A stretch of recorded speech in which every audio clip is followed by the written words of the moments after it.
Drink it in. Absorb it. Let it wash over you.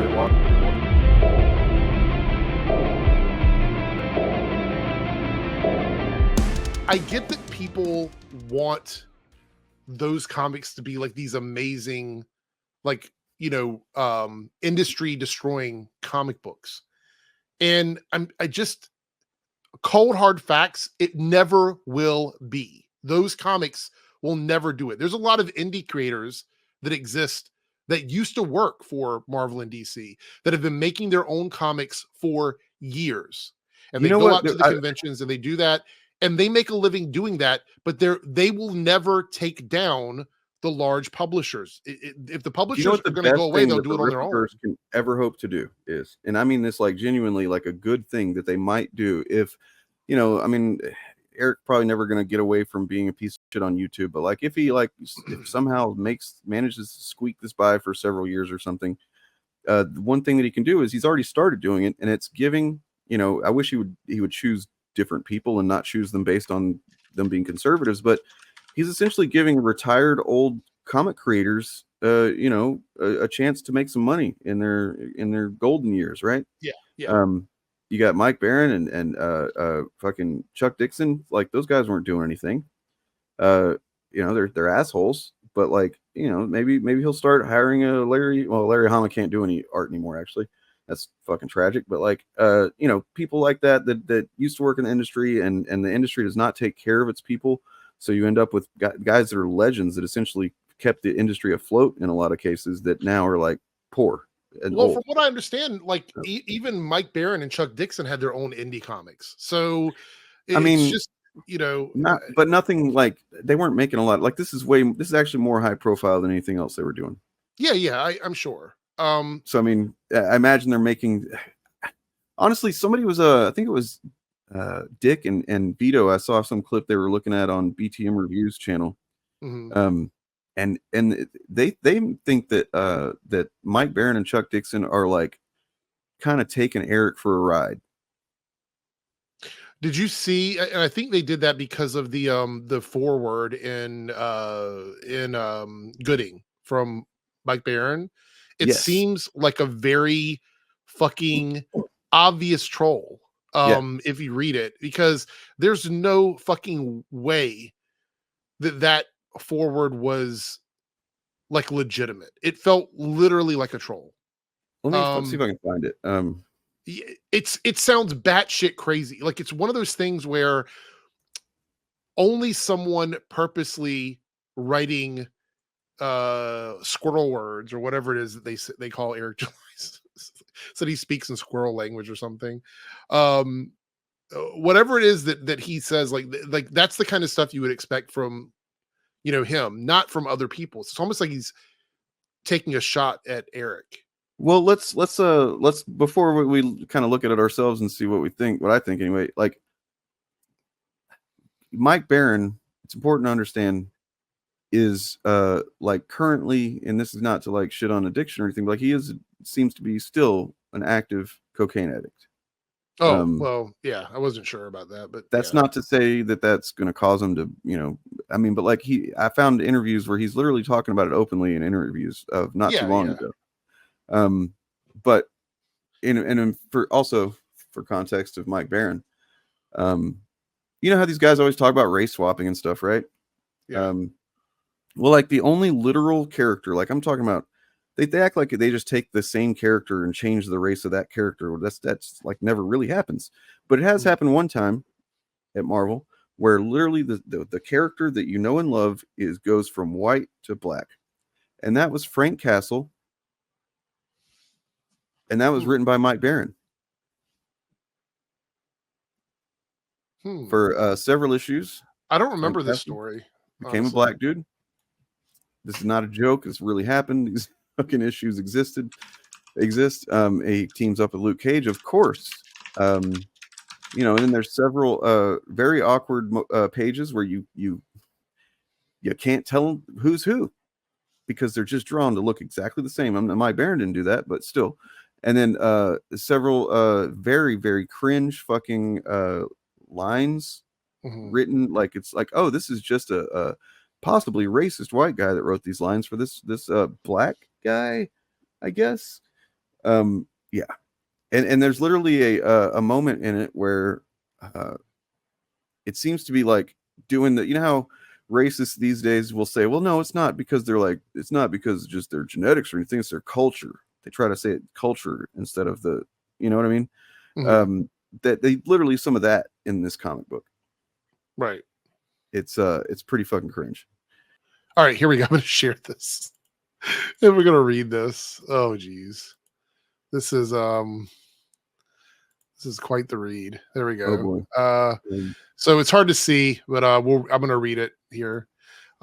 This is from Mike Barron, and this is the very beginning of the book. Keep this in mind. This is before you ever even read anything, right? The first line. Yeah, I didn't know who Eric July was until he burst forth one day like Athena out of Zeus's skull.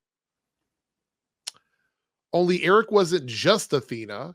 He was Hermes, who first realized we needed a new publisher. I mean, God. And told Hephaestus to split open Zeus's skull so that Athena might be born. Eric was all these Greek gods rolled into one. Rippaverse was his Athena. Oh, what fuck. the fuck, Dane? That is one of the most batshit paragraphs I've ever seen, like someone publish in a published thing. And that's just the beginning. That's just the first paragraph. Here we go. So another thing is this first line, he doesn't have it abbreviated properly. He says something went wrong with the us. I think it's supposed to be US, but it says the us. Something horrendous which had caused it to shatter and reform as 7 different countries. Now, I don't know if that's storyline for the Rippaverse. Like that's what happened, but we don't know anything about that. Well, we know that Texas is no longer part of the Union. Yeah, but they've never explained that in any of the. We've had several books now, never been explained. Each consumed with their own survival and no longer wanting a union. Yet 50 years old. Hold on, wanting a union. Yet there was a new city, Florespark, in Texas, a brand new city, barely 50 years old, but fully grown despite its age, with a flourishing tech industry such as Projexis and Gooding Industries. Now, here's the thing. There's no tech industry because everybody is independent. So it's not an industry per se. It's all independent companies just making their stuff. But okay. Where was I at here? It really is. It does seem like it's like a libertarian's kind of wet dream in that it's vague and vaguely what he wishes things were like, but also really stupid, and he can't possibly explain how it would be that way because he's too dumb. Sorry, go ahead. Yeah. So where it goes. Oh, let's see. With the flourishing tech industry, projects is getting into a vibrant downtown and presumably some rundown sections. Okay. There was also a new development, Accepts. That still sounds really like it's hard to say. It's not good. That's what Eric calls the superhumans he created. They're not they're not superheroes. Perhaps that term died with the United States. Okay. Some Accepts did good, others not so much. I mean, you know what? I will give credit for this because Bob and I did a stream where we looked at this. It was literally about how libertarianism does not jive with the concept of a superhero. It just doesn't. You can't. No, it doesn't. Yeah, absolutely. Yeah. And we looked at a lot of like several examples of like Mr. A from what's his nuts, co-created Spider-Man. Yeah, it's just not something that works. Sorry, go ahead. The other thing is, I don't think anybody in any of the comics comes across like a good person. No. They're all pretty much assholes. That's different varying degrees of BBS asshole. said that once, and I was like, yeah, man, he's fucking right. Like these all seem like terrible people, or at least like really, kind of up their own asses and not interesting people. There's nothing to for example, latch onto. Gooding is a character that exists in Shadow Valley, which is outside of Florespark, and he's the only person providing services for these people because they don't have anything. That's the whole premise, is that the city doesn't provide for these people in Shadow Valley. So because it's a libertarian fucking wet dream. Right, but here's the thing: if you don't pay him, he doesn't help you. So, for example, if your house is on fire in Shadow Valley and you don't have the money to pay Gooding, oh well, your house just burns to the ground. Because they try to compare this to Heroes for Hire. Heroes for Hire was different. They existed in a city where there was already law enforcement. They were just additional, like hiring a private detective or something like that. Yep. Gooding is the only person providing services in Shadow Valley. That's really fucked up. So it's not the same thing as Heroes for Hire or any No, it's not superhero at that all. way. I mean, of course, you'd have to read comic books to know that, though. Yeah. Here's another interesting line. It says, Isom was the first among them. How was he the first among them? He's not 50 years old.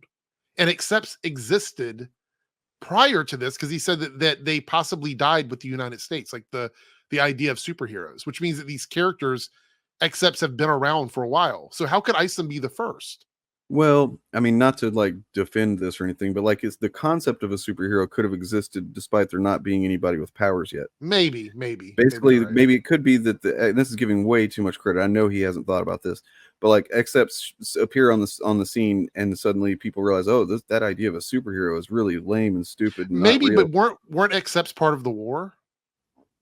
That's how, because Brian Solari from Alpha Corps was like the savior of Texas. So Accepts had to exist. Was during a fucking conflict, a military conflict, I think. Yeah, but do they just pop up out of I don't know. This world is fucked. It's a fucking world. You know, of all of the pages, I don't know if all the other comics, the more recent ones, have 96 pages too, but like you would think that he would do some flashbacks or something, man. Just tell us something. Well, you know, he said that he doesn't want to do that because he wants everything to run chronologically. That's kind of his whole thing with the comics. Flashbacks don't change that. No, I know, but that's why, that's his reason. He said on a live stream. I mean, I'm just like, I'm fucking stunned that he thinks that having a flashback means that you're not telling a chronological story. That's like it's literally a flashback. I don't, my God, he's so stupid. Jesus Christ. So Isom was the first among them. His real name is Avery Silman, and he has a past. They all have past. He has a past. They all have a past. Wow. To which Eric hinted in the first 2 issues. This is a writer. Mike Barron is a writer, by the way. So he doesn't look hinted good, by the way. I don't know if you've seen him. Like he never looks too far from death's door, to be honest. Like I think he did a video back when they announced this in July, and that's the last time I've seen him on video. Was when that happened. But I want to point out also that why is it that Isom is only 3 issues long? And it says he hinted at his past in the first 2 issues. Shouldn't you be telling us more than that? Because it's only 3 issues long. Why are you hinting at it? Because he's chronological. Yes. Instead of seeing a flashback as just, this is a character in chronological time having a memory, like remembering things. That's how you should view a flashback. So it literally doesn't change the time.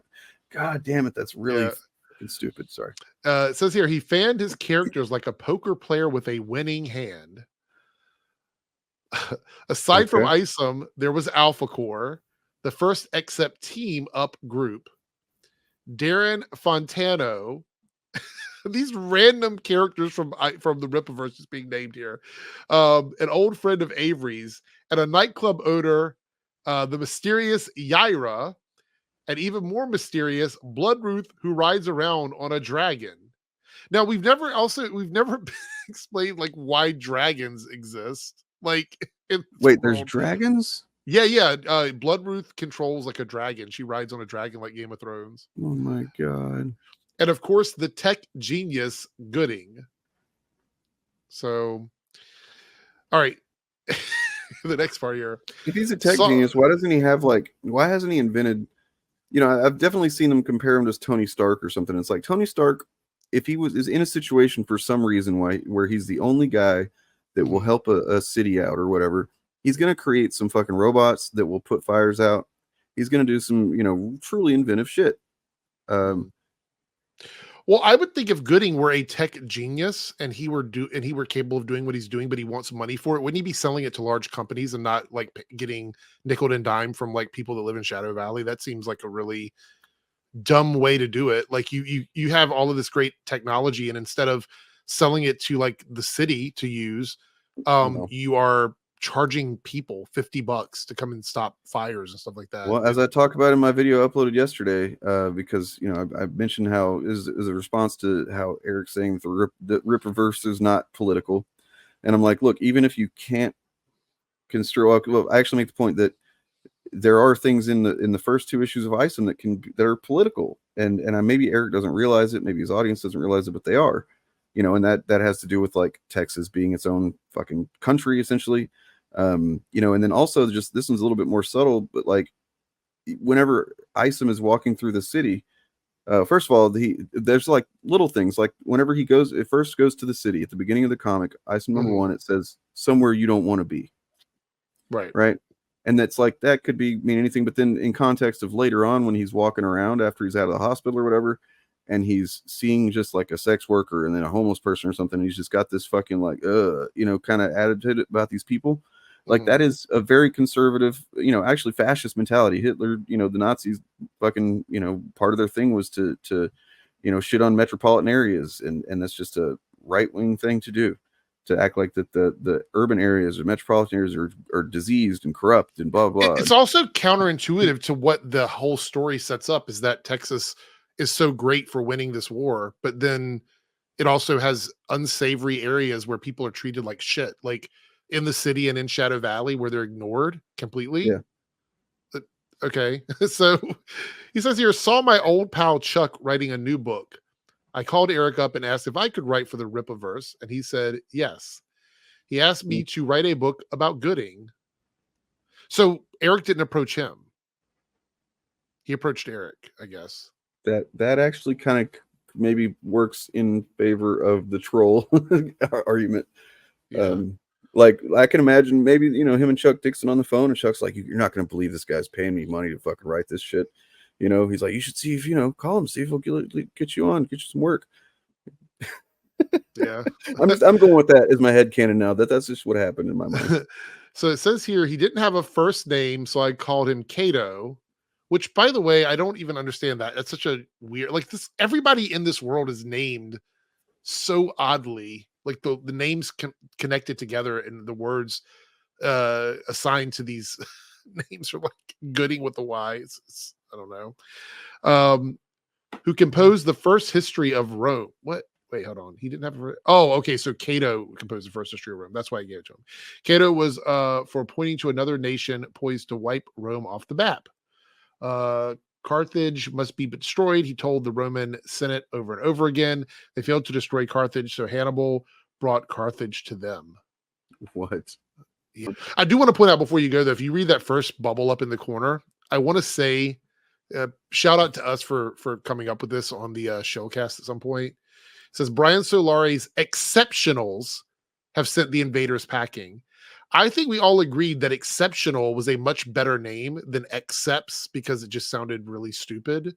And Mike Barron changed it to Exceptional, which is what it should have been from the beginning. So good job, Mike Barron. Even when trolling Eric July, you still had a little bit of dignity there in the English language. I want to see something real quick before I go. I want to find. Yeah. I didn't mean to hijack your stream. I just wanted to jump on and chat. I was literally not even playing. So like, where Morgan's in the middle of kind of doing a housing buying thing right now going on. And so it's kind of up in the air week by week for right now if we're going to be doing a show. And I thought we were doing one all day, and then it turns out we weren't. And so I kind of had like the itch to stream, and I just jumped on and started, talking about whatever the hell. I had no plan whatsoever. So it's all good. But I want to find see if you can read Gooding on this website. Oh, the one where all the other yeah, it looks like they don't have it yet. That sucks. Yeah. But if anybody's interested, you can go to Read Comic online, there, that. And you can read these. Oh, I didn't know Yairo's on there. Oh yeah. Some hero, seems to have a screenshot every page. This website I found out has like other